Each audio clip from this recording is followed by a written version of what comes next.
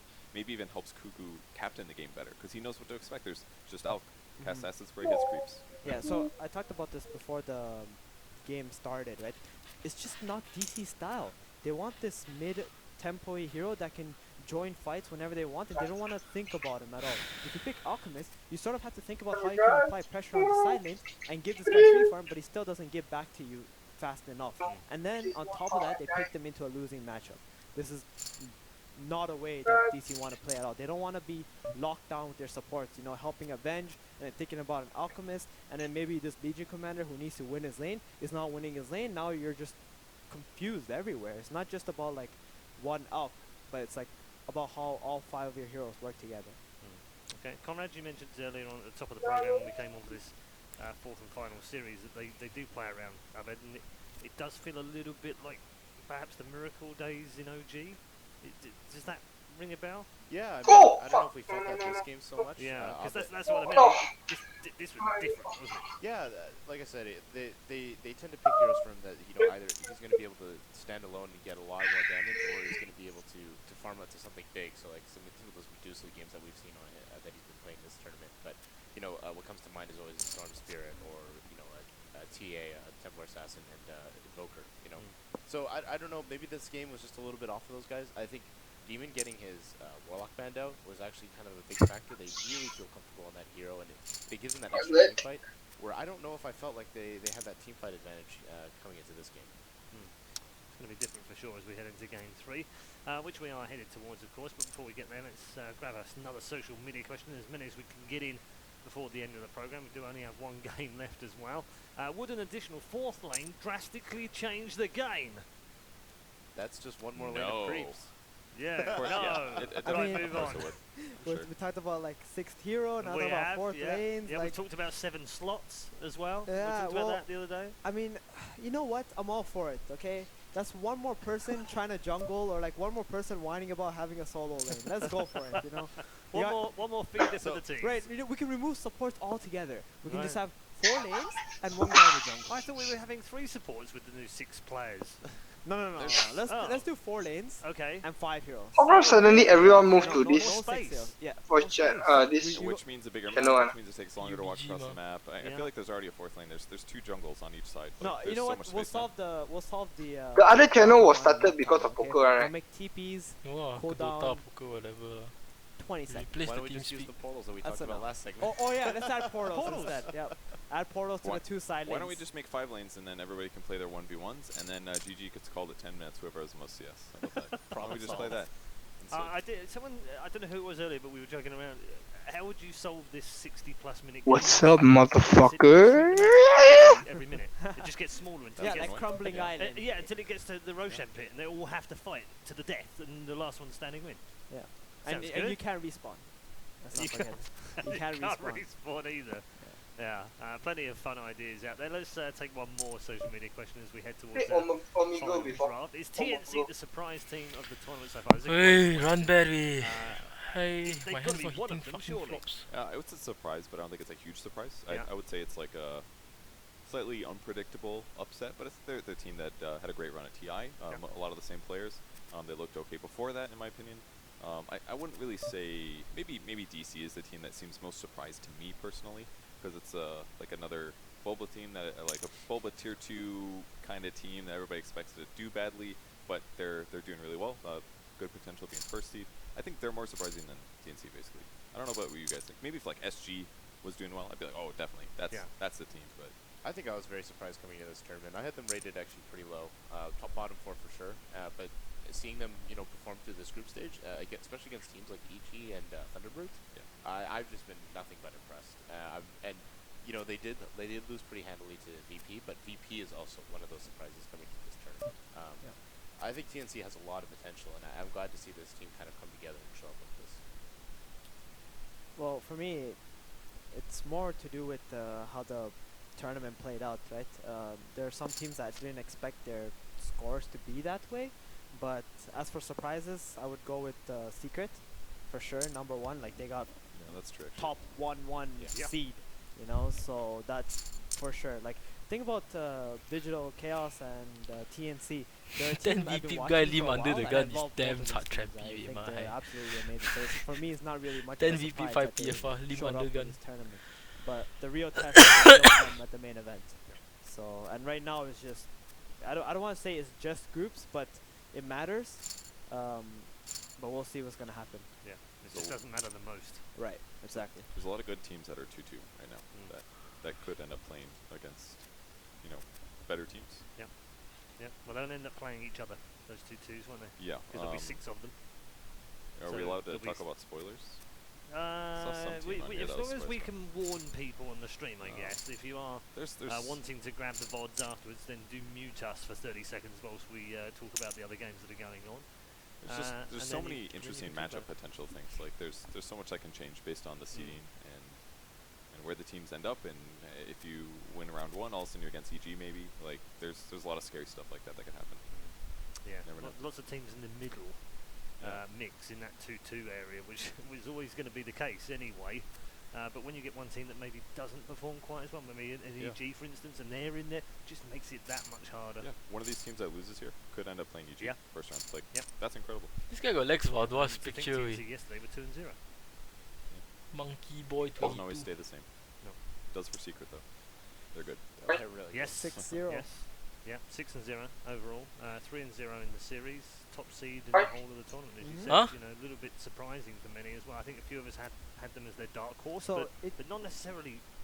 Right, and it's guaranteed that they're going to be playing SG, It right? is, yeah. They are seed 1 and seed 16. They're the only team that hasn't lost a game actually. Right. Everyone else lost. And VP were close. They only lost a single game to Team Random. Yep, Team Random. Yeah. That And was Team after- Random, TI winners, like, it's... Yeah. Team Random actually, weirdly, they've been quite feisty in the sense that they've gone one game down in almost every series they've played, and then had to come back and win 2 in a row. And they've done that a couple of times already to stay in contention. Yeah. They didn't against VP, obviously, but they did pull one back after the going down. I think they lost in 20 minutes, and then had to win the second game and did. So they're showing some resilience, if nothing else. I know their results haven't been necessarily particularly good coming into this, but they're putting up a fight. And I'm kind of surprised that we haven't really seen them on the main stage here, or like the main stream here. But they've been picking some really weird, unorthodox heroes as well. Like we've seen Liches, and we've seen Shadow play mid lane. Like this is some Definitely mixing it real up. Team Random stuff. Yeah, that, living them by their name. I'm kind of happy to see it change though, and I feel like that's part of the reason that we're not seeing them on mainstream. Like they've been, obviously they're amazing at TI. It's been very inconsistent. They're getting dropped out of major, out of Boston early. Other tournaments they go to, they don't look that interesting. Seems like they don't have the game figured out like the other teams. Yeah, it was definitely tough for them at Boston though, facing off against I think it was EG early on. I think Yeah, so. Yeah, and EG I thought had a great run at that. Looks like we got a draft, boys. We have got a draft. We are underway as well. 2 bands each already gone out, and we've seen the Warlock and the Meepo gone as well. One time. The Axe Nice this flop. time DC get rid of. They didn't like that, so that's gone alongside the Monkey King. So I feel like what this shows is that DC Fold. doesn't feel comfortable with the Legion Commander opening without Fucking Warlock. piece of shit. So Seriously. instead they're going to try something similar like Fisherman and Aura across the map for Abaddon. What Yeah, it's something they've actually been trying out against TNC. No, so no, maybe with still the in. first pick here, they I just defend my big blind, but fucking lame. Banning which hero? The Abaddon? or the Crystal Knight. Okay. Yeah, and TNC have Slaughter, gets Oh countered my by God. the Abaddon, but the Nyx Assassin, this is a hero that some teams really like versus Radiance heroes, and Abaddon is one of those. Also, he can use mana burn on him, try to remove his mana pool, especially going into a late game. They don't really carry magic wands, and their mana region is not so good. But there is a Crystal Maiden on DC side, so that mana burn might not be as strong. Like you wouldn't think that the mana region is that important, but believe me, it is. Like it's actually countering Nyx's mana burn in a little, in a bit of a way. Also found out the Weaver, so Weaver for Mason this time round for DC. It's kind of a really important hero in this series, actually. Yeah, it has been. Almost Back and every single forwards game. as well. Yeah, it's Picked either side and then banned. Have we seen it a lot in other games? I particularly Not haven't really. seen Not it very really. much. Yeah, No. it's particularly been Digital Chaos and I guess TNC this time. Maybe it's because both of these teams really prioritize like strong laning matchups, kind of a thing. And if you can throw a Weaver Right. somewhere else, it just makes your other lanes so much simpler. You're like, I can just ignore that lane. And Don't that's have to go. one thing that TNC adapted to into the second game. They understood that all DC really care about is like how to win these lanes, and then they pick the Weaver, they pick the Templar in a good matchup, and the Dazzle that will allow them to win the lanes. Lina banned out, one of Cuckoo's favorite heroes. They already have 2 stuns for setup. Very good. So what's the Abaddon counter here? Like an Ursa or something like that? What can lane well against Digital Chaos's Abaddon? Abaddon's good. Oh, sorry. Ursa's good. Lifestealer's good. These kind of melee guys that don't really care too much about the shield or can create stacks. For example, Slark is very good as well. I really like that as a hero, and I know that Raven likes to play Slark as well. We also got Terrorblade, but it looks like they will ban that out themselves. The thing about Abaddon right now is like, if you don't really help him, he's gonna have a little bit of a problem getting to level 6. So we saw at DAC he had a very low win rate, right? And the biggest reason for that was because there was a nerf to XP gain to how fast you get to level 6. Abaddon only becomes extremely powerful once he hits that timing at level 6 and just becomes this dead laner that you can't go to. You go to his lane, you're just wasting your time. There's no point to just try and kill him if you're just gonna walk away with his ultimate. So you're saying if you do delay him from that initial level 6 plus the nerf, it just made him too bad. That's basically it, right? Yeah, it just made it so that the opportunity to kill him became much longer, the timing that you have.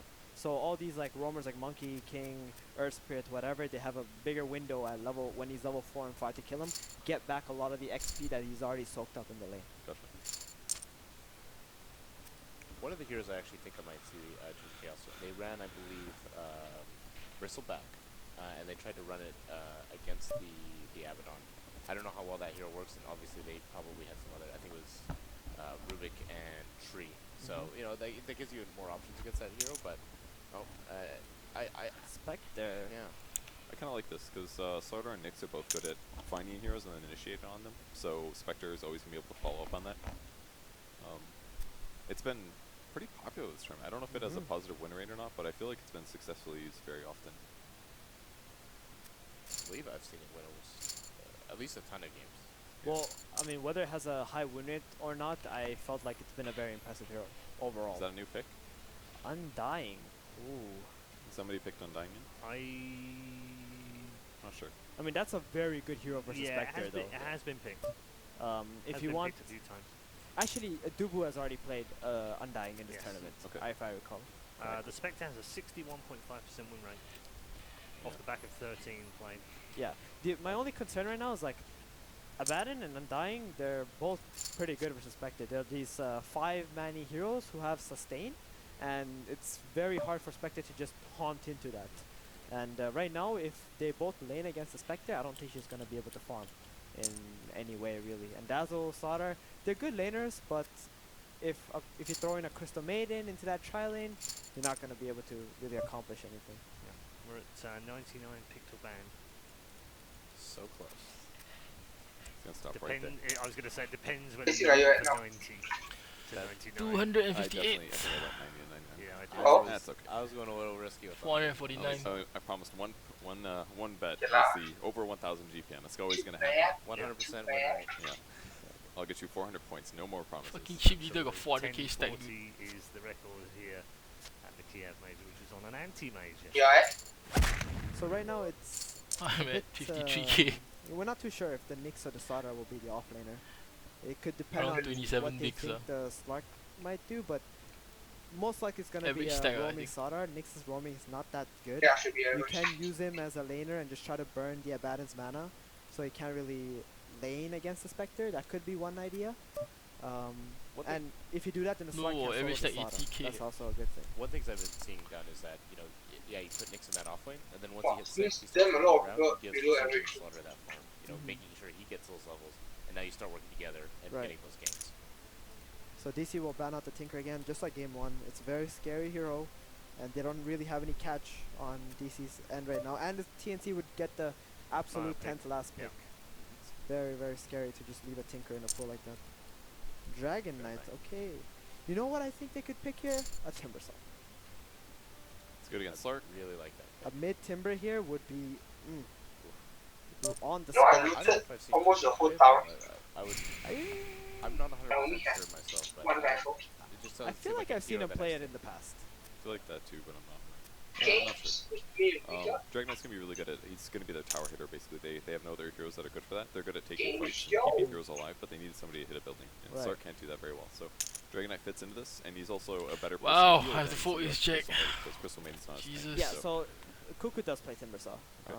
Just Legend. to confirm that. Hasn't really played it very Yeah. much. Right. recently. MP open. Would have trouble hitting Wow, Not one of okay, his thank top God. 8 heroes MP since open. 7.0. MP2 Jam, 27 bigs. OD. Now big blind reshuffle. Very OD, different. that that is one of his top 3 heroes played since 37 That's bigs. good. That's a very good What the fuck synergy is hero going with on? the 3-way all Dazzle ace queen, itself. queens, nines. If you buy Wow, nines can just jam like that mana one. boots on Dazzle, you pretty much have infinite mana. Wow, So ace you queen have a can lot of reshuffle sustain, also you with can just that find spell. them together, Fuck. and OD Came will also Who give jams them up? a little bit They're better playing with fight 55 against cents players. Abaddon and Dragon Knight, who are just Okay, huh? very tanky. 5 And cents. there's also a stacks hero, so we talked about how Slark could be good against Abaddon, but OD Crazy same way way, as these stacks. people. Let's go through our final predictions of the evening. Yama, We'll Yama, start Sengu. with Conrad. For me, I Wow, personally like fucking TNC's, sick hand. draft right here. They Deep have stack, the, stack off. You have the Spectres for that, ultra late 110 game, kills, and 140k Slaughter stack. and the Nyx to be able to, try and get that team fight action going on. Yeah, it's gonna come down to how big the Slark Pull it off, fish dog. Abaddon get, like for DC. But going Can into say the it's late fish game, dog, I'm gonna I have to don't know, favor TNC's lineup. TNC. Flop 3 Jack 9. Well, that doesn't leave me much confidence. The small I'm blind over dong. 2 in this series right now. And Then very, the other very guy, confident initial in is a flat. TNC. I like Turn their 6, game small lineup. I blind feel dong like they might again, be able to pot. pressure okay. I don't feel like the OD With fits like super well, so 50 I keep think dong, DC 42k with I like DC 53k behind. Okay. Then So the initial DC razor jam, for gonna Perth, snap. 2 for TNC. We do head into our Aces final against game trees, of the trees night, got and the set. final game Then of river our ace. quarterfinal series. Oh! And TNC. Fucking Who's going to take the advantage into the round of 16? But skill all they want, man. Cape Kong with that one. Thank you very much, Red Skill Eye. only. This deciding game now coming up between the two sides. Turn the TNC trigger. versus DC. Flop And free. here's something a little bit different. He TC flop set already, taking the bro, then he Slark dong. into it. They're going to be stealing stats. They've got the Undying as well to Cooler steal dog. even more. And then in return, TNC, well, we're going to steal some Yeah, stuff as cooler well. dog, They man. took the OD as the final pick. As 1437 mentioned, there's a lot of great synergy between the OD and sort of the support situation with the Dazzle. It's going to be an interesting matchup. Gods, what are your thoughts on this draft?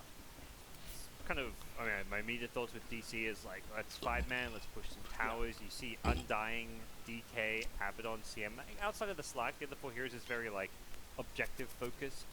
Got good push, good sustain, heroes that will try and limit what Spectre can do. Spectre How doesn't you really can say don't know do if cooler, man? and That definitely one will packs cooler, sustain dude. lineups very well. So I don't know, I we'll see wouldn't what jam TNC's turn if I was solution is aces. gonna be for that. I think the OD pick does give him like a pretty good hero to fight with. The team fight you mentioned, the ability to just build up those instacks and Abaddon. can be Says very I effective, guess.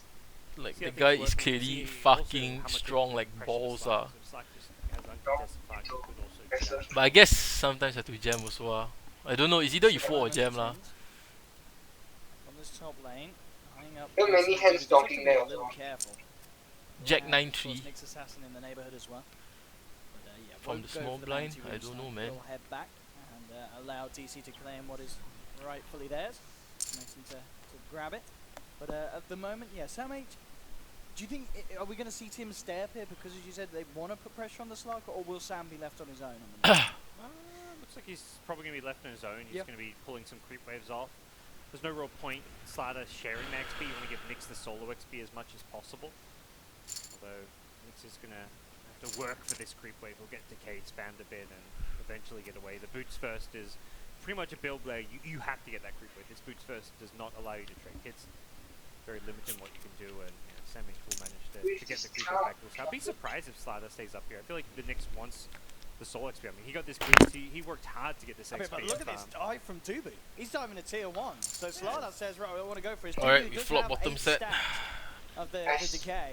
But he's underneath Tower's the gonna tower. find him now. He's going to be able to turn around and 4, drop another decay. 5, which 9, will 10. continue to buy him time. He's got 16 stacks No of TP it. though. He's creating space, wasting time. Needs this impale into a crush. Slaughter's very far away though. Duba's going to get the chance to hit another two-man decay by the looks of it. Turns around, bam. Actually only grabs Sam H with it. But it's allowing Duba to just dive in, walk around, and they can't quite kill him. Okay. I mean, he kind of does. He's very annoying there, but at the end of the day, Nyx and Slaughter still get that XP and farm under the tower with that one wave. And Dubu's going to lose all his stacks and something he's going to be on very low XP. Okay. So he has to be careful about how he plays this. So high button mean bad. Swinging through the lane, I maybe. erased to half You don't pot. really want to suicide to newts anymore. That's not really.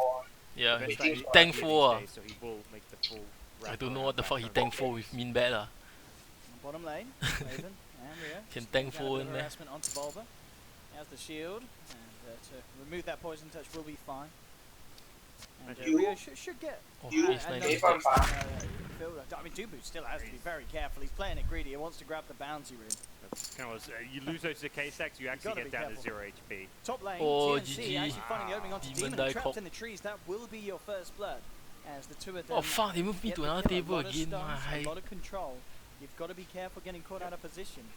Yeah, Dubu's actually just ran around like since like. I fucking hate it, dude, when they keep moving you. It's damn fast away. But like since you always get moved. Oh yeah, I got he queens. hasn't got back to base to heal. He's just gonna be lurking around, stealing bounty runes. Today whole day I see queens is gonna learn yan. Bulba probably doesn't even want to use this shrine. He's still got plenty of HP and mana, but I think Dubu's just like, dude, I need the HP. I need to go back to my lane. We got a shrine now. Yeah, queens up or what? So. Yeah, I got queens. He's still got a bit of time as well with an arcane rune. GRHF. Get in and drop a few spams of the decay. It will be nice in that bottom lane.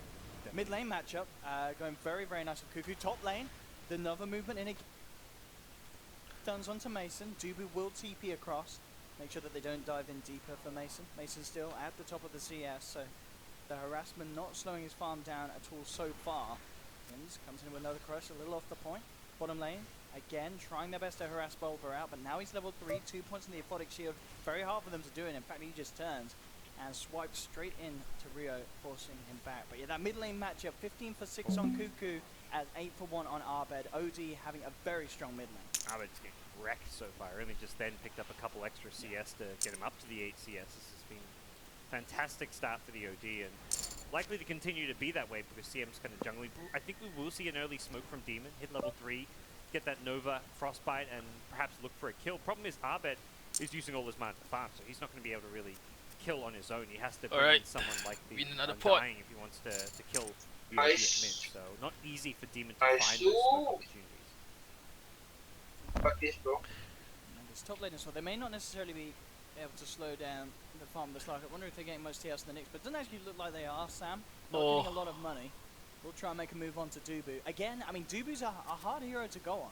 Even if they hit the 2 stuns, it's very likely that Dubu will be able to keep himself alive at this stage of the game with the decay.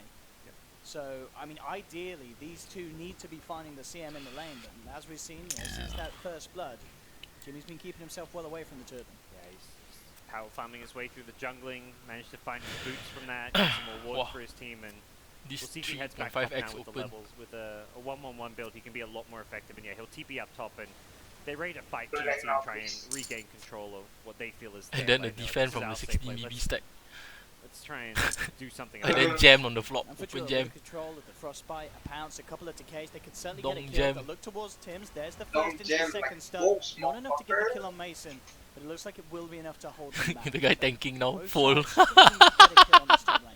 What What the fuck? Quick impale, and you kind of make sure, like, okay, is he going to dark pack? Because if he dark packs off the impale, well, you've got a Slider Crush to use after it. But he was trying to hold the dark pack for a little bit later, and as a result, no real damage or threat posed by DC.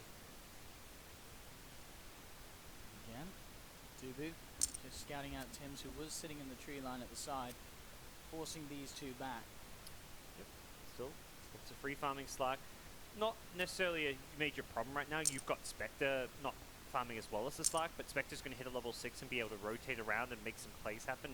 And Slack kind of is a bit more passive than that until he gets like a Shadow Blade, or if there's a dive under a tower. He's not going to look to get involved like a Spectre does early on, and that's I think a big reason why we're seeing a lot of Spectres, because yeah, it's this kind of greedy farming carry, but it can also get involved from time to time around the horns.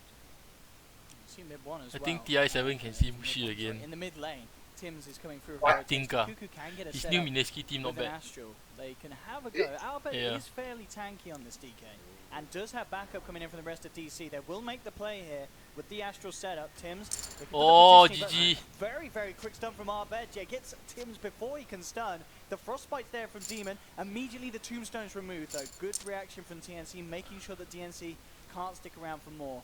And again, both teams just saving each other, keeping themselves alive.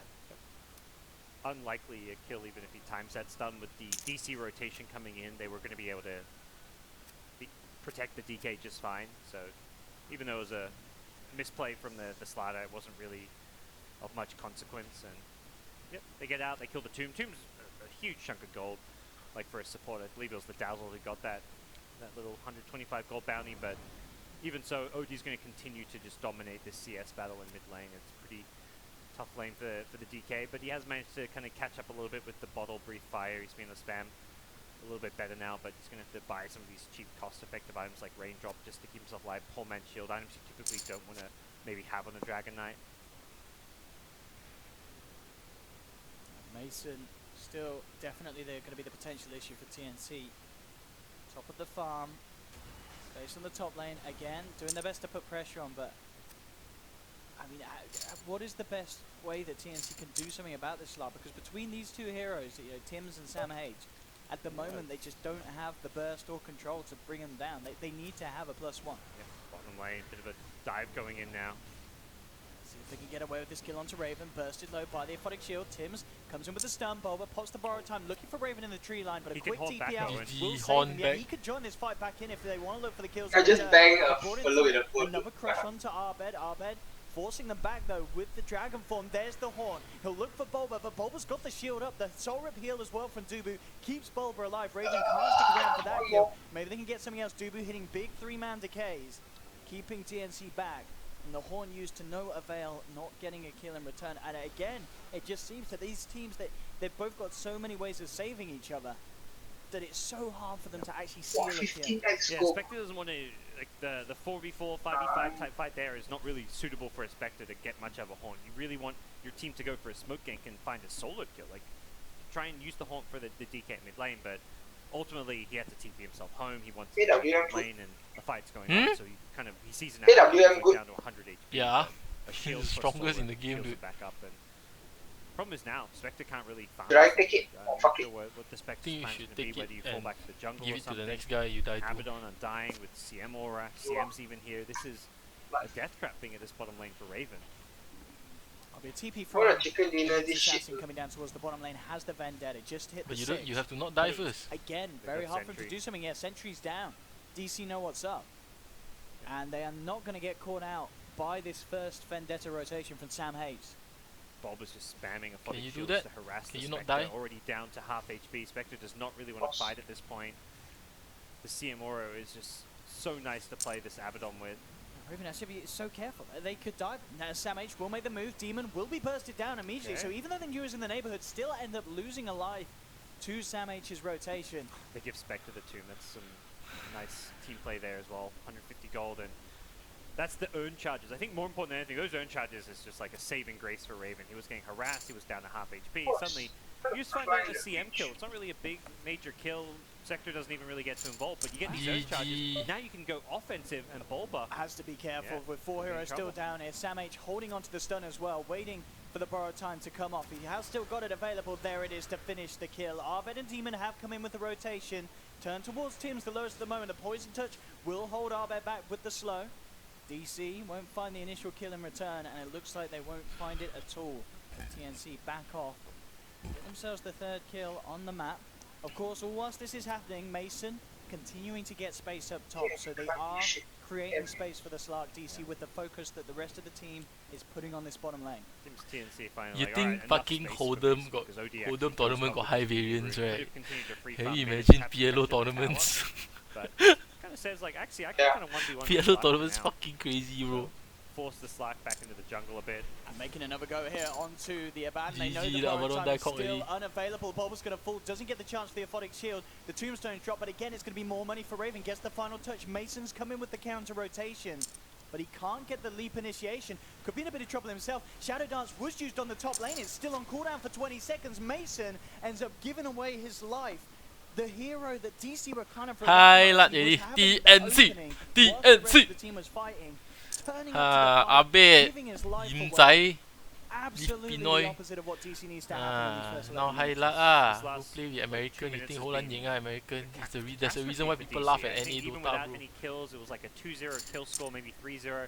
Wasn't going all too bad for DC. Slack was free farming, DK's lane was at least somewhat salvaged, and Abaddon was really starting to apply pressure. We could see Spectre struggling to farm, like they had the shield on the creep wave, they were pressuring the tower. Really felt like this bottom lane was about to fall apart for Spectre, but Sam H shows up and saves the day with that initial CM kill, and since then, they just snowballed this bottom lane, and it feels like DC have just kind of just overextended and really tried to force things too much down here. Feeding the tomb money, that was 300 gold to Spectre between those two tombs. It's a lot. And that Fucking kill has been 225k stack about with 0 20 CS ahead, PF. but because he Under gave the that gun. kill down there where Raven was Only got involved, 6 hands certainly or what? net worth-wise, Raven and Mason are on the same level again. Yeah. I mean, Bulba dying twice in a row as well. That was such a great call to go in him instantly when he comes back to lane. It was 5 seconds before his borrowed time, and you betcha TNC knew that he didn't quite have it yet. They were fully committing and knowing they could get that kill if they were quick about it. Top lane, Mason will return to farming on his own on this safe lane. Bottom lane, the rest of DC will continue to look to put the pressure on bottom. Samich has come in with the Vendetta, but they will need to deal with the sentry still out of range here. So DC do still have that detection out. Raven continues to farm, but feeling very safe in doing so with both the Nyx Assassin and Dazzle behind him. Mid lane, it's been left open. Cuckoo, he's soloing this tier 1 for the time being. We'll start to see some of DC maybe come across. We've got DK thinking about it. Arbed will head over, might be able to get the deny. Oh, it's not going to be there in time. Cuckoo picks it up. Arbed actually pops the dragon form, but Cuckoo just hastes away. Rio's TP'd across, so it may also be questionable How far are you how away much from that? he can get done in terms of pressure with the Elden Dragon form. Don't know, Samich dude. also in the mid lane now with the Vendetta, eyes on Dubu. We'll see what they're going to do here. Cuckoo still with the use of their haste. Will be held back. The heal bomb as Undying Raven die jumps in, blows up the Undying. They'll move up to the shrine. They do have to be a little careful. The shrine is available. DC bringing in the full force. The Satna DC's dropped though. DC very low on mana. They'll now pop the shrine. Mason, he heals himself up with a Shadow Dance, will survive. So TNC don't get any more kills. Great disengage, so the fact that they commit very heavily to the shrine and then they still manage to all get out against a 4-man TP. They tried to like burst down the DK, but once he gets the shrine, they don't mess around. They're like, all right, we're out of here. There's 0 chance of fighting under the shrine. Multiple TPs. Wow, bye, DC just GG. say, let's Big cut blind our wake up losses, with Queens. It's what losses? Still no High kills K. for DC. The loss there is just like So some high. Oi! Want to support Undying. Why so cooler? Change all too much, but Spectre's instantly back bottom, continuing to Canon climb. ah. Spectre's farming at a pretty decent Blind rate versus now. blind like that. Everyone's I kind of jam keeping him with their Jack role 9 right now, off. and Sada's He fucking taking over wake the up with top lane. He's Queens. gonna have a fast blitz. I thought I would He's have at already least up 2 to life cards if 1500 he gold. call. Bottom lane, Samh Oh, yeah, will be unable to find something again as they do have the vision back down. DC being very good at trying to recover the state of this bottom lane and keep it safe for Bulba to find farm. And he does have friends with him. Samh, he should realize as he heads up. Dubu is hiding in the tree line actually, so may not be aware that Dubu's there, but yeah, he sees the rest of them coming in behind him. They just don't have the best damage right now to actually punish those plays. Like, I feel like I've seen Sam H numerous occasions at bottom run into sentry wards, and DC see him, but it's like, well, you see him, but you can't initiate on him. You've got a frostbite, you go on him, he's just going to carapace and walk away, or carapace and then impale you, and you actually go down. So, seeing this Nyx is one thing, but being able to kill him is a whole nother ballgame, and that's something that, yeah, DC just don't have the option to do until Slack gets like a Shadow Blade and can initiate through that. This time round, looks like DC will be able to finish off the tier 1 on the bottom lane. Cuckoo though, He's in the mid lane. Cuckoo's nearly soloing a tier 2. He's just continued to pressure this lane. He's doing what you'd expect DK to be doing. Like, the enemy mid lane leaves the lane. If they can get the kill on Raven, then that would be massive. Horn's still on cooldown for 10 seconds. Raven will try and juke it into the trees, and in fact, the juke's successful. Oh, the Tinker nice Ward, ward. we'll see him. Do they have the stun there? If anything, they have got the Frostbite just in time, and they will surely get the kill on Raven. Yeah, the Breathe Fire finishes him off. What a So they get ward. the Spectre kill. What a ward. That is... Pogchamp ward right there. That is some good plays, but big picture-wise, it still feels really good for TNC, even having lost their Spectre to that good play. Can Arba get the deny? Wants the kill. Oh, they're going to get it with Mason jumping in as well. Okay. Oh, that, I mean, DC finding Spectre down bottom, getting the OT in the mid lane, keeping that tier 2 alive, and enabling them to deny it if they wish to. Absolutely players they need. Their first 2 kills in the game so far, but they are big ones. Kill top net worth here in the OD, and you kill the Spectre, who's always a danger here you want to shut down. Not the Radiance farming Spectre for Raven, going for casual Yasha, going to go for a more fighting-oriented build. I think recognizing that DC have this very early game push-oriented lineup, he wants to come online as fast as possible. Bottom lane, Sam H getting initiated on. Mason's going to take the solo kill. It pops the Shadow Dance so he can chase him down. And Mason really climbing the ranks now. It's big streak ended too. Absolutely. And look, suddenly, what, it felt like, what, a couple of minutes ago, a few minutes, maybe 5 minutes max, he was the same as Spectre. Now with these movements, the big kills he's been involved in, bam, suddenly back again. 2,500 net worth ahead of what Raven's achieved. Those 3 kills kind of amount to like a 3.5 thousand gold swing going DC's way. That's a lot. I mean, you just killed all 3 cores in succession. You and kill the carry, you kill the money mid. on Mason. Yep, kill the carry, kill the mid, kill the offlaner who's on a killing spree. And, I mean, took a bottom tier 1 tower, I believe, during that sequence of events as well. So, all of that suddenly changes the state of this game. It really felt like DC were, I mean, they were kind of falling apart. They weren't able to find any success with their early game movements. The Undying was pretty ineffective. Demon's first few ganks didn't really amount to much, but suddenly things are looking very, very different. But smoke around the Slather, blink dagger timing is going to be the name of the game. TNC want to play around Cuckoo's strength right now. He's very farm, very tanky with the Dragon Lance. 1500 HP, level 13. This is the strongest hero on the map right now, and TNC are going to just hug him, try and bait him, or just force some towers. They want this OD to get involved. Now we'll see if there's any reaction from DC to this tier 1 push that will come through from TNC, but already low on health. Very likely to just let it go ahead to this push. Yeah, they should know. I mean, Bulba doesn't even stay around in the trees. He TP's out before anything comes his way. Bottom lane being vacant is the biggest obvious sign right now. No one farming that for TNC, and will be a full commitment up top. But ultimately, TNC say, you're not going to defend it, we'll take the towers then. If we're not going to find the fight, towers will do for now. And I think if you're DC, you really got to look for that trade. Like, if you're not going to defend towers, you've got to split push and pressure other lanes, which is what Arbed's on at bottom. With Mason's help, they're going to start pressuring this tier 2 tower of their own. But TNC, free Roshan, I imagine. Don't see an easy way to contest this one, as much as maybe DC have hit some okay item timings now with the Vlads and the Shadow Blade. They're just out of position to contest this one. Yeah, it's going to be very, very quick as well. With the Medallion and with the Corrosive from Tim's, I'll take it in a very, very quick time. Cuckoo to pick up the Aegis, as you already talked about. They're big kind of hero on the map at the moment, and now he's going to have that extra life. With these sort of group up and pushes, it's going to be even harder for DC to deal with. Mason, very close to picking up his next item. He's got the money for the Echo Saber. So very respectable timing on this start. 19 minutes in to have the Echo and the Shadow Blade complete. It's been fantastic. Trying to find the Nyx, perhaps. Nyx is near this sentry ward around this bottom shrine. Something you can kind of see both teams doing right now is putting sentries with their observers.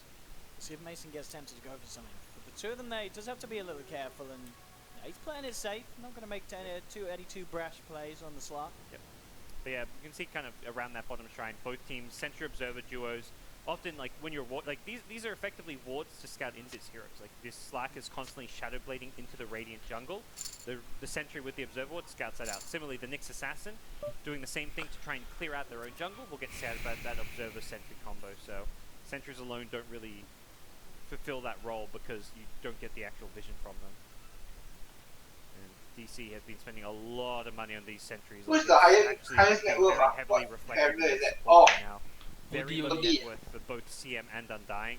It hurts a lot, but this is how you've got to play against an Nyx assassin. You've got to be proactive and hope it pays dividends. You get that Nyx killed once or twice with the sentries, they pay for themselves. Unfortunately, if you don't find the kills, you're going to be struggling. Arbed gets just pelted at bottom lane by the Hurricane Pike. Casually just thrown out for some harass, and some insta-steal. On top lane, this dive here onto Raven, bringing them the kill as Mason just moves in with the Shadow Dance, diving the tower. Tims has come forward. Frostbite on him will hold him back. What the fuck? As they'll look to try and punish Production. DC's play, but it will be unsuccessful. Yeah. Mason OD pressed R. as the fight. Oh my goodness, Sanity's glitch from Kuku, but Mason's there. You know, straight down to the bottom, pops the Aegis. Can they kill him a second time? That's the question. It doesn't look like they can. Duba out of mana. Kuku moving forward. The damage coming out from this OD enough to warrant a double kill. So he may have lost the Aegis, but he gets the big kills.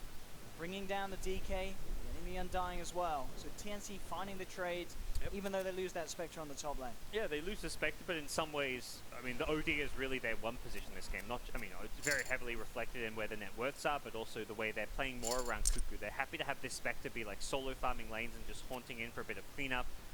As long as Cuckoo's continuing to get further and further ahead, I don't think TNC are too phased by this. He's going to get another tower now at bottom lane. His farm is getting absurd at this point as TNC are taking control of this bottom side of the map and see what they can do. Raven does definitely want to progress and will do so with this Manta style pickup now, making him a much harder target to actually gank and will be a lot more durable because of this. Top lane ball, but we've got the NA build here with the Solar Crest into the Radiance. Yeah. No Midas is the main thing we're seeing, but with the XP changes, perhaps just doesn't see it as a value way to get towards his talents. Doesn't go for the XP gain as well, so I mean, if you get the XP gain talent, then you get some good synergy with the Midas pickup, but just wants to get whatever fighting items. 5-man death, what we talked Look about. at this smoke, TNC wrapping around from the high ground. They put the Haunt, they found Dubu jumping in straight away with the Cuckoo Blink. Dubu's out and down, they pick up the CM on the side as well. Right, let's go. Pause quickly, like, let's not do anything about that. Let's ditch our... T6 was third, ah. Yep. It really has been a game... Alright lah. CM and Undying. Constantly, I mean, they're just right now just keep buying sentries, keep buying He detection. had higher equity than you, dude. What the fuck on the block? Sure lah, 2 over plus flash draw bye. Mason making like Like that was okay. kills. I mean, both supports have only got 1 assist and no kills between the 4 kills. I think my stack from him already. Keeping them in this game, but yeah, the end result If he just raise free flop, I might zao. 8-10 seated, don't raise. What the fuck? Maybe not seeing any Midases anytime soon, even if they want to go for them. I think he's scared Utega. Utega limp. But the Utega, I got hard lah. I see he limp almost every hand lah. He's 0 PFR. He never raised before, so I just flat there. Cuckoo is outputting on the OD. Go DC, they smoke up. They've had enough of giving up free towers. They want to fight knowing that Haunt is down, and Spectre actually TP's bottom, so there's no return. There's no Haunt to come back in, and They're already all getting out there. Tims maybe left put the sentries out. Yeah. He knows what's up. Yep. And TNC will avoid this gank entirely. Mid lane is actually going to be where the action is. There's the Astral setup from Cuckoo. Tims moving in for the crush, and Bulba very, very deep. Does have the borrowed time, but this is going to be a fair bit of int that Cuckoo's starting to stack up. Abed moving forward and will be forced to back out as Rio drops the weave, and DC not wanting to fight with their DK, beginning to lose the armor. fairly disciplined from TNC. They don't try and dive the Abaddon or anything. They're just happy to back it off a little bit and acknowledge that DC are quickly rotating to protect and help Bulba there. Cuckoo really just going ham this game. 13,000 net worth. We're seeing, as in situations like that, if the Abaddon's on the front, stealing a bit of intel before the fight could be massive. The Sanity's eclipse, certainly going to hit hard and hit home on some of these heroes on DC. The intelligence disparity is able to build up with those right clicks. TNC, again, moving around across the mid lane, potentially Sam H. Vendetta. 10 seconds until he has it again if he wants to make another movement. Cuckoo already forcing down this bottom lane. 10-9 high, what the TNC fuck? look to set up to bring down the second tier 2 of the game so far. TNC are very strong right now, playing around. I just saw the heck. Oh my Nice god. deep observer wards in this area. No one want to bluff it, all check it Initiations down, ready what on the their chain fuck? stunners, and both Tim Dude. and Sam H have been very effective this game on this Slatter next duo. They've been partnered up in I the wanna top raise lane these for the early 6-4 game lane suited stages. lah. Since then they've been moving around and finding numerous kill setups for the Blind team. 5 PF1. Top lane though, Ravens TP'd in, needs to be He needs to be careful. At the same time, it looks like he is slightly bait. Rio is seen behind him, ready with a grave, as well as Solar Crest. And I think DC are actually aware of that, as they did If not. I race here, big blind jam, I have to call. What is the plan for DC? Yeah, I mean, I it don't looks want like to they're still call potentially waiting for Skyfall. Mason to have the BKB complete before they look to Okay, farm. fuck it. Item-wise, the Plus BKB one is the dim big already. one. That's where suddenly Don't the know what shit is this. kind of useless. See, there's no damage into BKBs. Can't Arcane Orb, can't ulti. I like that as well, Cuckoo. He just went up to the high ground and denied the bounty room. He said, I don't need this. I don't want this in my life. Who needs money when he's already as rich as he is? That's fair enough. How confident Cuckoo's feeling. Good on it, you know? It's like the Simel, you know, you don't get that respawn town on Lena. I'm not going to die. You want to play it cool. But, yeah, I mean, as far as how they play, I think fight with BKBs, they're going to go for it not just on Slack, but Dragon Knight. You have 2 BKBs, you smoke up, you run at TNC. You say, what is this Can OD flat gonna do the short against a stack? 10 What second the BKB? fuck? The answer is pretty much absolutely nothing. You can try and save himself or a teammate by using Astral to put them under and then try and blink out Nice. defensively. Kiting around the BKBs is what you have to do, but those BKBs could catch him by surprise, and if Slack can hit some good pounces, see him get the Frostbites off, some Dragon Tails, you lock some heroes in place, and suddenly those 10-second BKBs will win you fights if you're DC. And then ideally you turn that first successful team fight with the 10-second BKBs, you want to get Roche out. But TNC may take Roche before that's even a possibility, because BKB not quite ready on DK, it is ready on Slack, and I guess the question for DC is that enough? Do you need both, or do you go with one? Gem also picked up now by Sam H. So TNC will be able to continue to have that vision control and make it that little bit harder for Mason to potentially find the initiation that he wants to with the Shadow Blade. And it is going to be the smoke up from TNC as they head over to DC's half of the map. They'll scan up the high ground. They know that they're not going to be walking up into anyone, so they can get this vision advantage from the top. Demon and Dubu could be the ones in trouble, and there's the initial jump in. Cuckoo looking for Dubu. The horn comes out as well. They've got a good stun onto Mason, in fact, bringing him incredibly low. Does get the Shadow Knot off, but the Sanities comes through, and Cuckoo brings down a third. They may even get a fourth for his Bulba.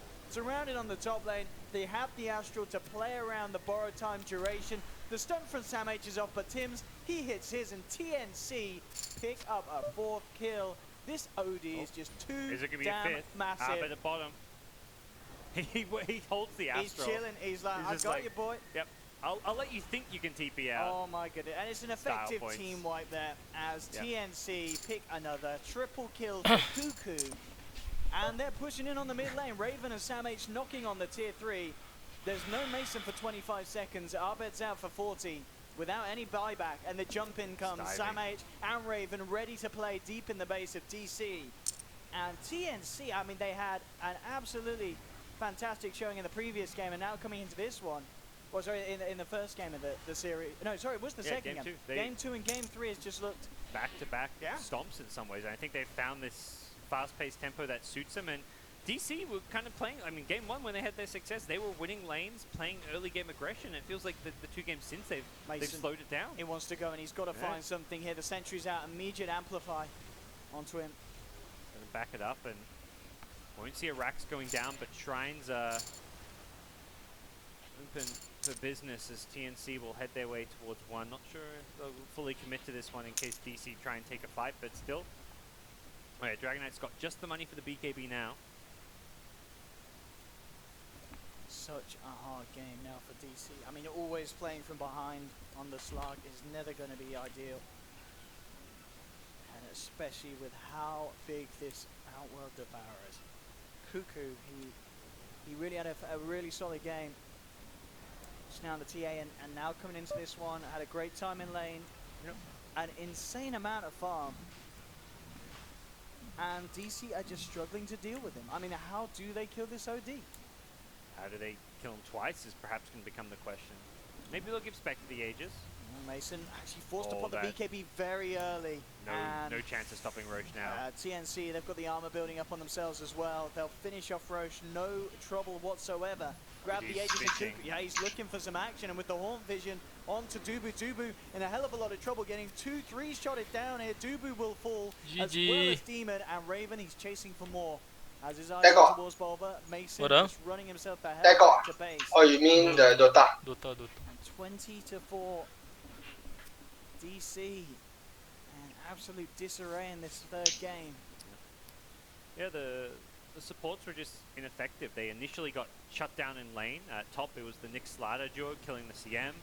The Undying kind of dived the tower, didn't die, but just ended up roaming around kind of ineffectively. And I mean, currently the supports have died 13 times between them. Each of them only has 1 assist. Neither support has been able to really offer anything to DC, and it's really been their downfall here.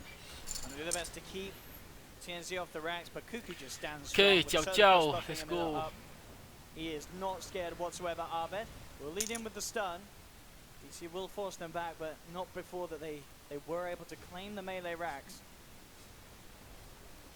DC can only hope that TNC don't come back in, and TNC, they certainly want to. Cuckoo jumps forward with the Astral. Samh is already there on the high ground with the opening stun onto Abe. Gets the BKB off. Mason jumps forward onto the Nyx Assassin, pops his BKB. It's now back available. Mason will claim 1 kill. Moving around to the rest of TNC. Raven shoved down to the low ground. Mason pounces forward, doesn't get the connection. He can't go in for more though. The BKB wears off. He does have Shadow Dance available. But still, respecting that TNC, the jump in is there. An immediate hex up. Cuckoo with a massive Sanity's Eclipse. Mason to fall. Triple kill for Cuckoo. GG, rampage. Give that man a goddamn rampage. And there it is. Cuckoo playing out of his mind. DC GG or TNC GG? They take the series 2-1. TNC rampage. TNC show some serious gumption here as they take game 2 and 3. That was a very convincing way to take 2 games after a loss, and I think I mean, they're not really newcomers anymore. TNC been around a while. They've, I mean, obviously playing at TI with a slightly different roster, but a lot of the core of this team has mostly remained the same. Even, I mean, the captain and former drafter AU's gone, but they're getting more and more experience. But the fact that they can like come back after a game 1 loss at like these big Valve majors, I think really shows that these guys perform well on LAN. Like they've always, I think that's always been one of TNC's kind of strongest traits, is that they take it down together at these LAN environments. I think partly just the SEA Filipino culture is that you're always playing around your friends at these LAN cities, and it's where you just like you hype each other up, and we see it with TNC. They're responding well. They come back, they take game 2, game 3. This game, very convincingly. Absolutely, yeah, no question about it. Game 2 and game 3, as you mentioned, just TNC playing on another level, and DC just being left behind. The Mason Slark, it had that space in lane, but there was always kind of the slip-ups from that first rotation down to the bottom where he gets taken out, and then the transition just didn't happen. He got the BKB, but even with that, there just never was the chance to use it, because it was always TNC just playing this hyper-aggressive style of gameplay that meant that DC couldn't ever get the jump in themselves. Yeah, it didn't seem like they had a game plan once the lanes fell apart. DC just looked like every core wanted to farm and do their own thing, and TNC managed to just punish that by playing way faster tempo, taking towers, taking objectives, playing better Dota. Yeah, some fantastic Dota, fantastic team play from TNC there. As they take 4 my 6s That's it for the action. 4 my +1 open 4 it Indeed, we will come back for some post game with our panel members at the end of a very 20 long BB but set very my fun lunch day. out. It has ended very well for TNC as they take their victory over DC. Fantastic wrap up to the end of the day as well. How impressive have TNC been? My flop Really 6. I changed my mind. They're definitely Good for win. the underdog team that played really well. I mean, going 3-1 is amazing for them. Even the way they closed this last series out, maybe it puts more doubt into DC in my mind than it maybe does towards TNC. But their last pick worked out fantastic as well. I didn't see how the OD fit into the draft, but they just wanted to guarantee that they had a great mid matchup, and that's exactly what happened. It just completely shut down Abed. Yeah, Steven, we had a little bit of a discussion backwards and forwards about the importance of first pick or 10th pick, didn't we? And it seems to have Boy, seesawed 5-minute all break. day. We've seen a few teams Wow, rely tilt on that me first already pick this and fucking snowball from there 5-minute and build break. their drafts out from. We've also seen some of those 10th picks be really crucial picks. Right. If we look at the first 2 games, the team that had first pick came out ahead, right? And then the last game does. But it's a matter of like how the teams decide to pick which hero and what stage. And in this game, they went with a Dragon Knight last pick mid without having any information on the enemy mid laner. And Dragon Knight is this hero who can like have a good game if he already knows his matchup, or can be completely demolished. And this is one of those situations where you pick an OD and he couldn't even take his tower. actually the OD was the one to take the Dragon Knight's tower first at like 12 minutes in the game. The Dragon Knight kept going bottom lane, trying to make something happen, but it kept hitting like a brick wall. Yeah, impressive performance all round. Not just in the tournament, but also this evening as well, to bounce back like that from TNC. Not sure if they bet or I built their lineup around, picking off certain people with OD, and then you Good, stuns with both Nyx and Slardar. I think their lineup was really strong. Where Digital Chaos, they felt like they were lacking in both stuns and just sort of a general long-term plan. Like if the Abaddon wasn't able to get farmed, didn't even end up having, I think, Radiance by the end of the game. Well, I think the Abaddon did well enough for farm levels. In fact, I thought the game was going to be over earlier, but I looked at the net worths, and DC was surprisingly doing well there. I think the mistake, or maybe the issue with their draft was obviously the matchup mid was not a good thing, but they needed to try to gain some ground with the supports, with either the Undying or the Crystal Maiden. And I feel like Dubu was all over the map doing stuff. I feel like Demon on the Crystal Maiden needed to be there with him, because almost every single time he's rumbling with heroes, he's fighting them, but they needed some kind of lockdown. And half the time he'd come into these crucial moments and he'd drop Tombstone and they'd just kill the tomb and they'd walk away. It's like, oh, you surprised us here, but it does nothing. Yeah, I mean, both those supports really didn't get much that game. Both of them under 2k net worth by the end of that. I mean, I just felt like Tims and Royer had such a large impact comparatively. Yeah, they absolutely did. And at the other end of the scale, Cuckoo, 12, 1 and 1. Raven, 5, 2 and 16. Those two have stood out for TNC in particular for the team. Yeah. And had another great game together. Yeah, I think Raven is, I already respect him as a carry, but I think he's like up there in tier 1 right now. Like, I think he's extremely consistent at his cores. He makes very few mistakes in decision making in team fights and things like that, and I think he's adjusting decently to different heroes too. Hungry high luck that made any difference in this particular game, which was around about the 7-minute mark. Kevin, it's something that you picked out. Do you want to talk us through it? I cannot remember it, but if you press play, I guarantee that I'm going to instantly recognize it. It's going to come up in a moment. Look, it's going to wait until it gets to 7 minutes, and then boom, like that, like amazing magic. integration. This is one of the first pressures over here. Like, basically, Abed having a tough time in the mid lane. He rotates down to the safe lane to try to get a kill. Spectre jumps into the trees, TP's out in time.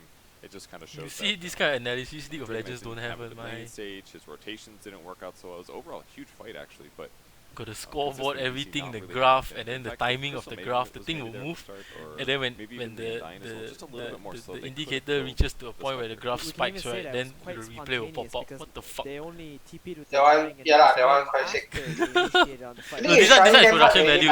It's not part of the game, I think. Need to just have everyone here. No, League is trying them hard already, right? No, I know. Yeah, No, they are trying hard in the. Their production is okay, League, but their fucking game is a piece of shit. Really, their game. No. Their in-game and stuff, right? Yeah. Got already nowadays.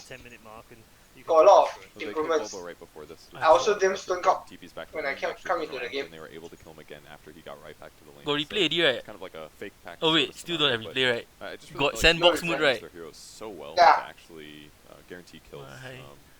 Seriously, like graph and shit lah. I don't understand why the fuck it took them so fucking long. Mason TP's the lane. For the fucking sandbox the pounce. Didn't use dark pack there.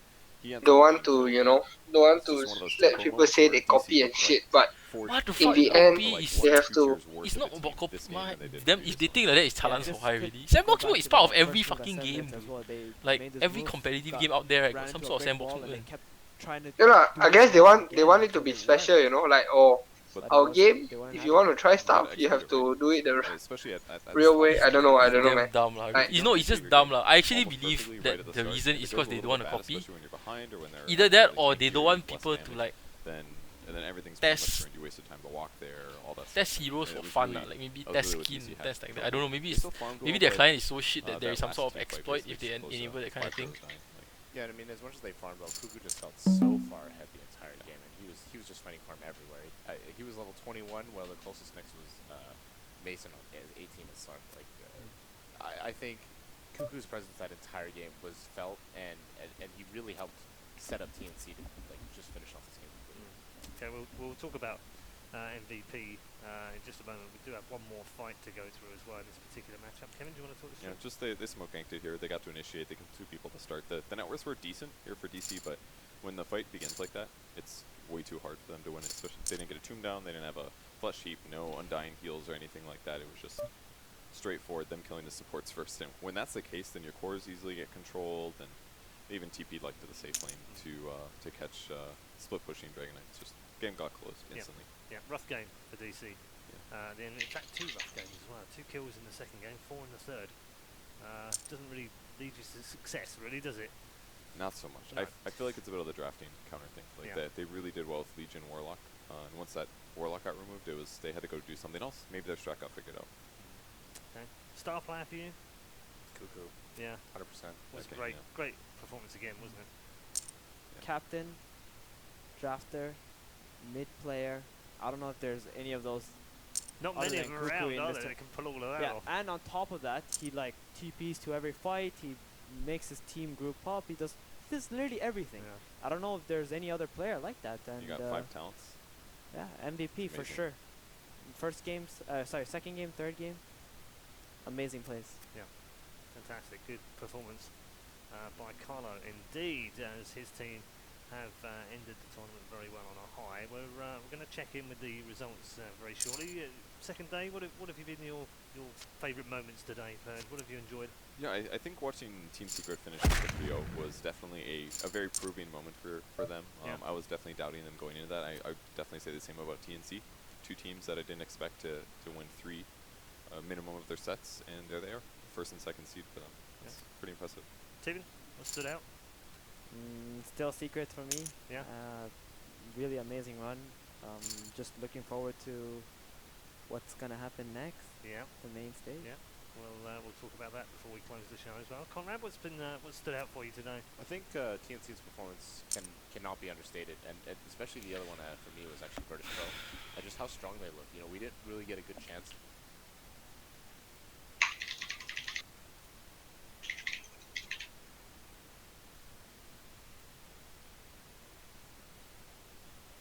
Lyric playing Outlast 2 eh. Watch, come. What is Outlast 2? Scary game. 5-6 suited. What the fuck? Bye. Go down that way. Oh nah. What the fuck? What the fuck just happened? I'm going back. I'm going back. I'm going back down there. Fuck that guy. Fuck that guy.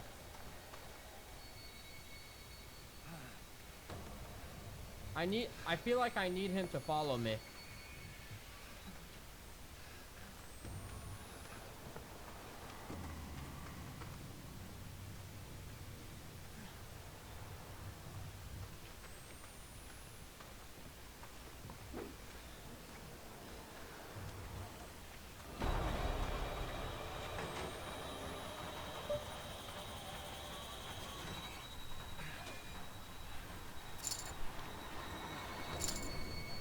Keep going right. Keep going. Keep going. Keep going. Keep going. You fuck. Ah! Back the fuck up! No!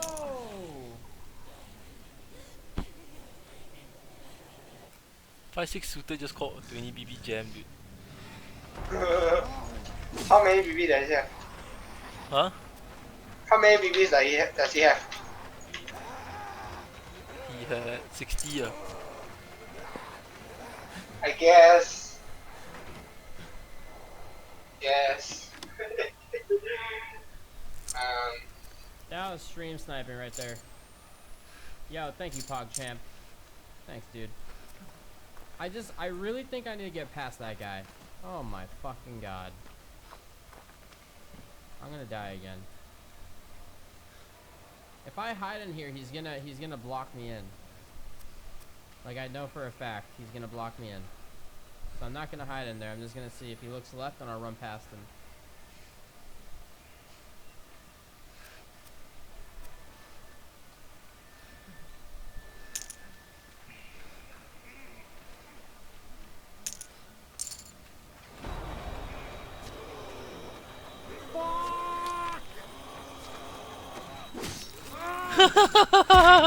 Watch Lyric do it fucking funny. Believe.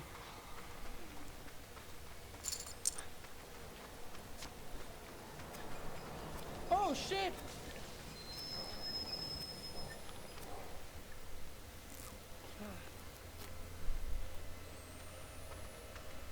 Okay, this is the way I have to go.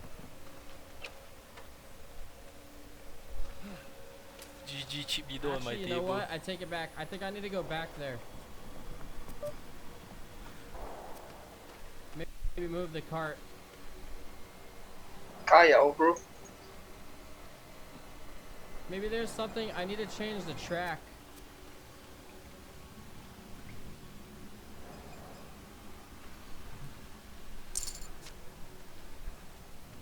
The mechanism is blocked. Alright, wait. I need to push it back more.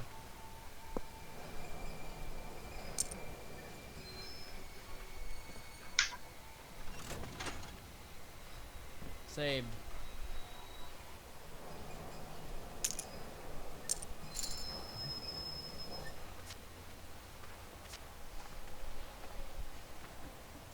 If you've done something, I want you to tell me.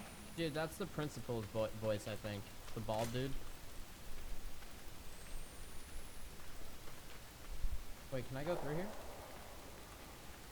Not yet. Maybe that's for later. Fuck you. That's way too long. No, I need to go that way. Okay.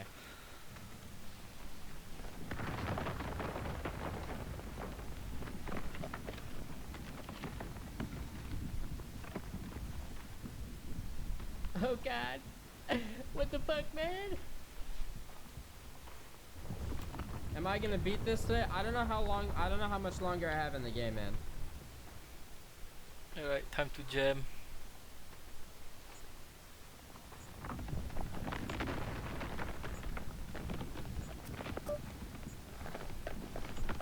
Good luck, sir.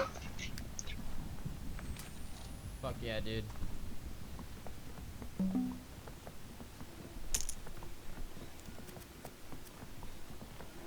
The guy confirm call big blind.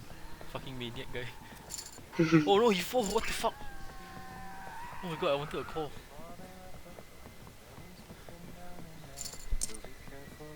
Oh, I got acing again.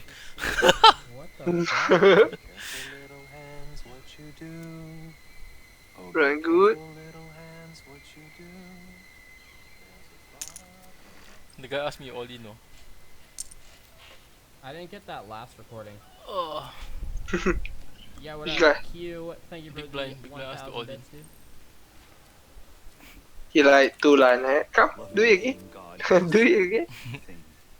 Like making and killing children is Oh, gonna snap by small blind like a boss. meet her in the music In the music room? Aces GG. Yo, some shit went down. What the fuck? Cancel cooler one man, wait, why? Fucking? That's weird, man. Busted already. Granted, this whole game's weird. Wow. Yeah.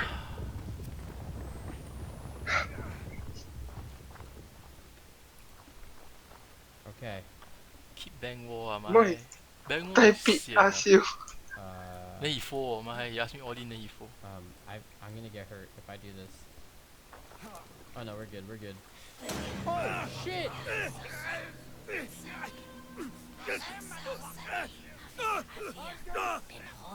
What have you done to Lynn? Where is she? We are creatures of appetite. I want to feel your hunger. What the fuck? You're a Wanna girl? see your true face. Your seed will burn this world. Where's Lynn? You wanna play some Spin and Ghost first? No, One more lazy. game. Huh? No, I have one more game. Did they fucking... Welcome her and No, Lord.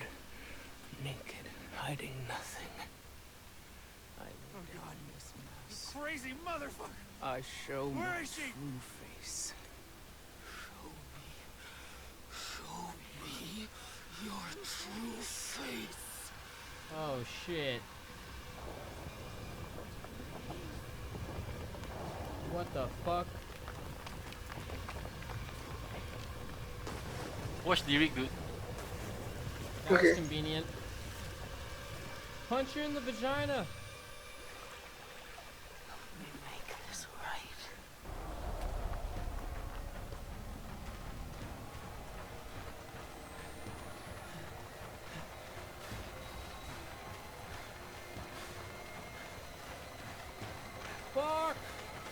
Oh, GG, Daikok. Fucking running so fast. Are you serious? Dude, I tell you what, we watch here. Just... That's bullshit, man. I was fucking booking it. Wait. Wait.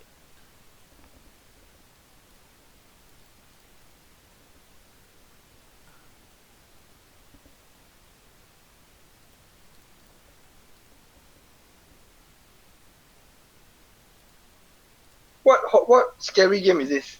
Outlast. Ghost or what? No, it's like psychological one.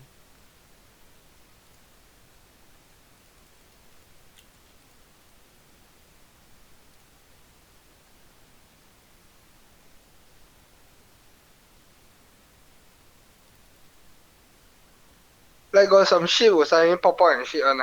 Yeah.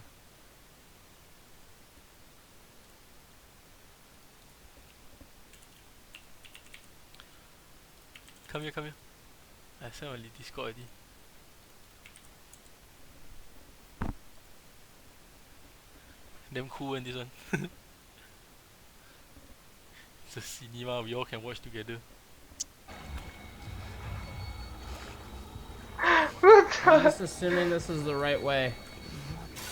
Oh shit, it's not.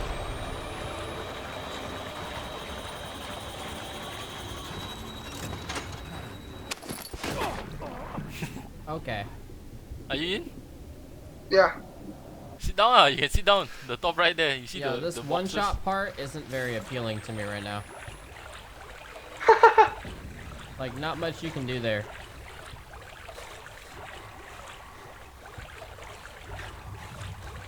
Okay, I need to shut it off and go through there. That's what I gotta do.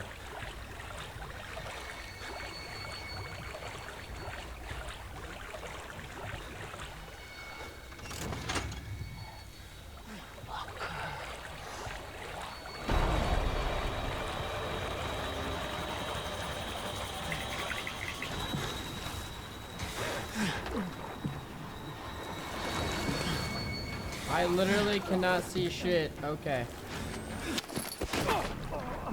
What the fuck am I shutting off? There's still sparks.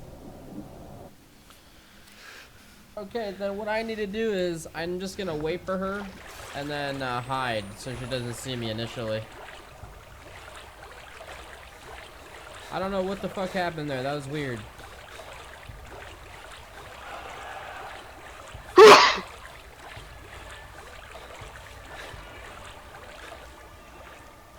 Okay, I'm complete. Naruto.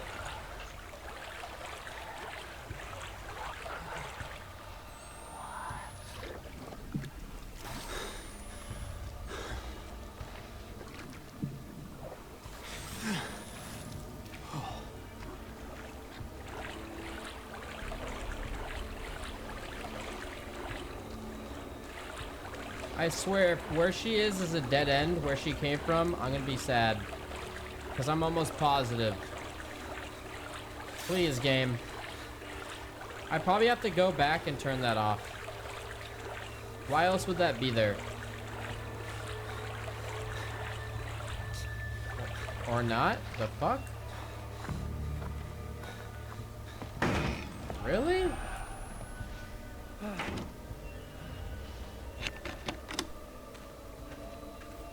That's weird.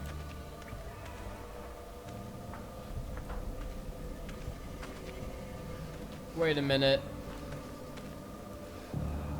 Where do you go from here, though? Maybe I actually... Oh, wait. This looks like something I can go through.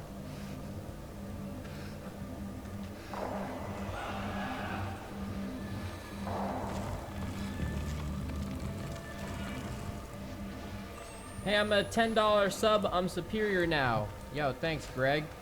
Fuck yeah, dude. $10 master race. Or something. But why? Why did I do that? Something just seems weird about where I am right now. Like, why do that? She would have just broke through, then what? Just hide? Yeah, I think... this seems odd. Yeah, I don't think I need to be here, man. Can I sleep in your bed tonight? Sure, dude. Why not?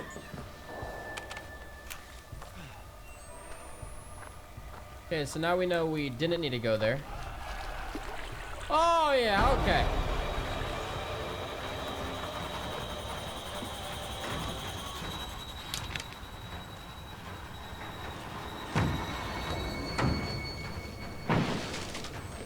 What?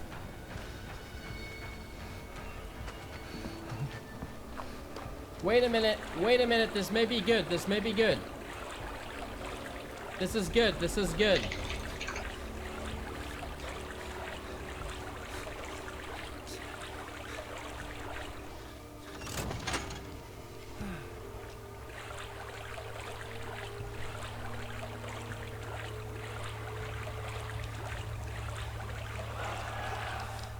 Dude, this is so weird. Like, what the fuck? I'm not supposed to go there. I'm gonna die if I go there. So what did I just shut off? What was the point of that? This is where I came from. I'm just gonna go underneath it. Fuck it, I'll dive underneath.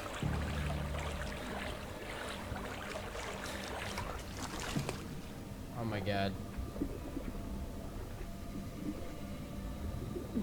Yeah, I'm dying. I don't think I'm making progress right now.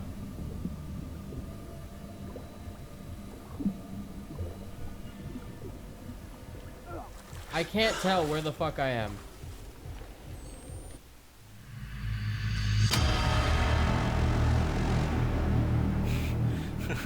Dude.